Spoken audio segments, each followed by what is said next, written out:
स्वादिष्ट मेनू मध्ये तुमचं स्वागत आहे। आज मी तुम्हाला दाखवणार आहे साबुदाणा वडा। त्याच्यासाठी लागणारे साहित्य 2 वाट्या साबुदाणे घेतले, एक उकडून घेतलेला बटाटा, 1 वाटी शेंगदाण्याचं कूट, 2-3 हिरवी मिरचीची पेस्ट,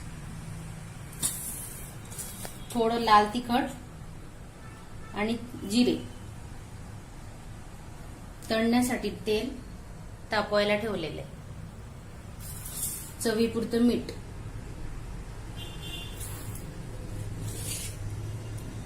उकडलेला बटाटा याच्यात टाकायचा, आल्याची पेस्ट, लसूण नाही घालायचा, उपवासाला करत असणार तर। असंच तुम्हाला खायचं असेल तर तुम्ही लसूणही टाकू शकता। दाण्याचं कूट 1 वाटी, जिरे, चवीनुसार कमी जास्त तिखट करा। हे बघा, लाल मिरची पावडर टाकते मी,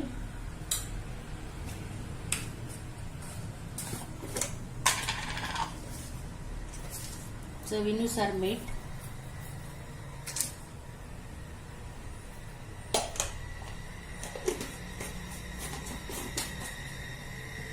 आता हे मिश्रण चांगलं मिक्स करायचं। पूर्ण गोळा झाला पाहिजे वड्यासाठी।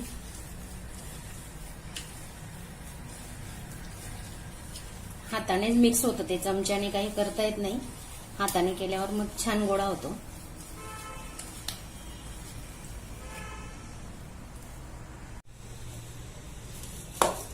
मिश्रण चांगलं घट्ट झालंय। आता बघा गोळा कसा करायचा मी तुम्हाला दाखवते। व्यवस्थित असं पॅक करायचा, सैल हाताने नाही करायचं, थोडं दाबायचं।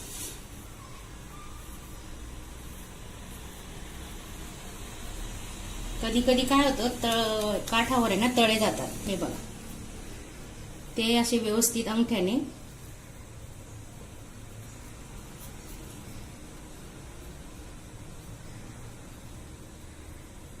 हे तेलात टाकल्यावर फुटणार नाही असं।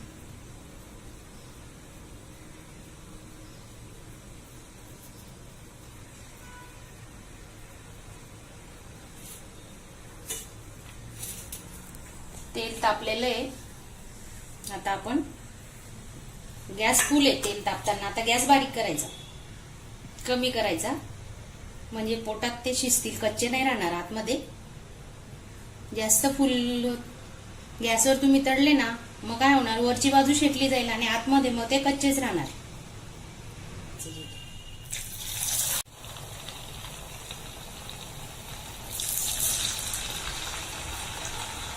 वडे सोडताना आपल्या कढईमध्ये जेवढे बसतील तेवढेच सोडायचे।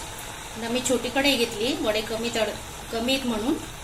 तुम्ही मोठी घेऊ शकता, मग 4-5 वडे सुटसुटीत दिसले पाहिजेत एवढेच वडे टाकायचे। गॅस कमी ठेवलेला आहे, तुम्ही बघू शकता। बघा तेलात कसे वरती बुडबुडे येत आहेत पांढरे।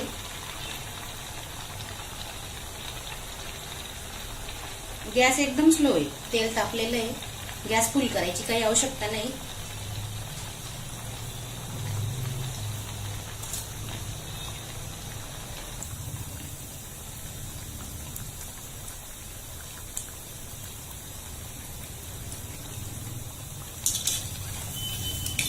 बघा आपला आधीचा सोडलेला वडा कसा ब्राऊन झालेला आहे, तुम्ही बघू शकता। दिसतंय ना तुम्हाला, दाखवते मी। हे बघा, जास्त 4 झाले ते नंतरचे 3 आहेत। हा बघा आधीचा वडा छान ब्राऊन रंगाचा झालाय। तेल असं पूर्ण जाईपर्यंत 1-2 सेकंद थांबायचं।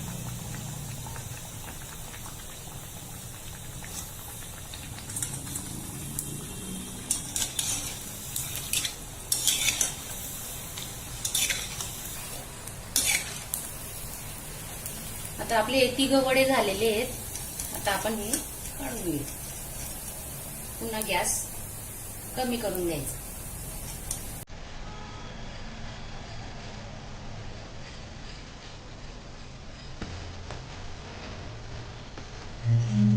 हे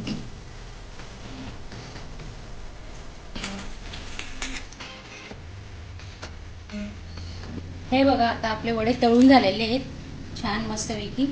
आता आपण मुलांना देऊया. या मग तुम्ही नाश्ता करायला. धन्यवाद.